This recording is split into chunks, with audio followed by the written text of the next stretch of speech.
Today I wanted to just thank y'all for following along on my newsletter, and I'm going to kind of show you how you convert a color negative. So I think this is Kodak Gold. First thing you do, you can tell, and I go over in my class like how to avoid this. This is a crooked negative, but I'll show you kind of what you do to work around it. So first things first, you're going to white balance. Then you're going to apply your lens corrections always, and then you just kind of straighten this, and you're going to crop. You crop all that emulsion out. And normally if you have like multiple negatives, you can just kind of copy and paste these settings. All right, so now we're ready. You run Negative Lab Pro. These are some settings that I typically have on, but there's no right or wrong answer to these, as you learn in a class. And you convert it.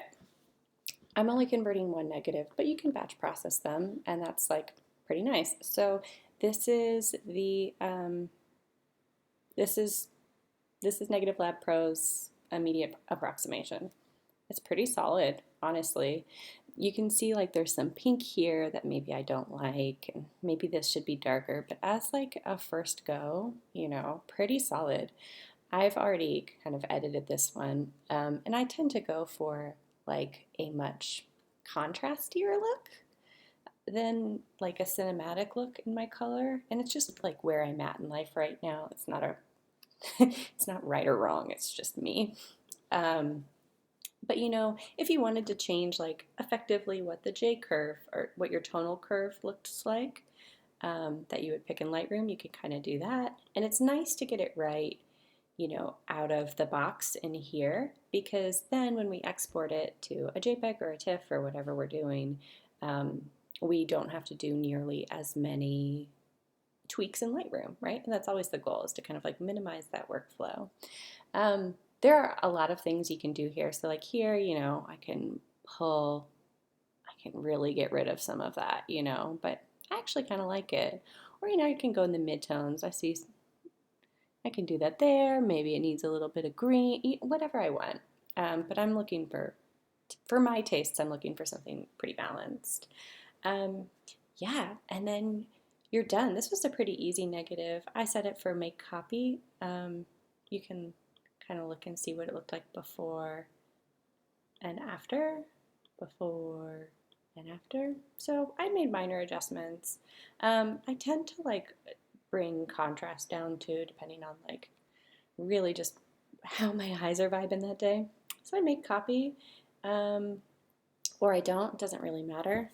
And then sometimes what I'll do is I will come back in and I will adjust my crop, because I want something kind of like trendy with like edges or whatever.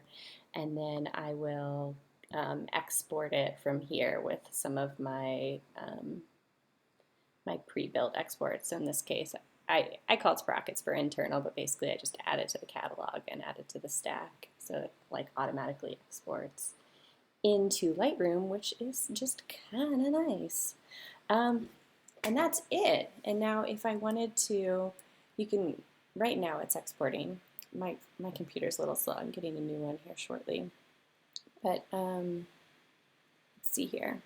Here's the JPEG export.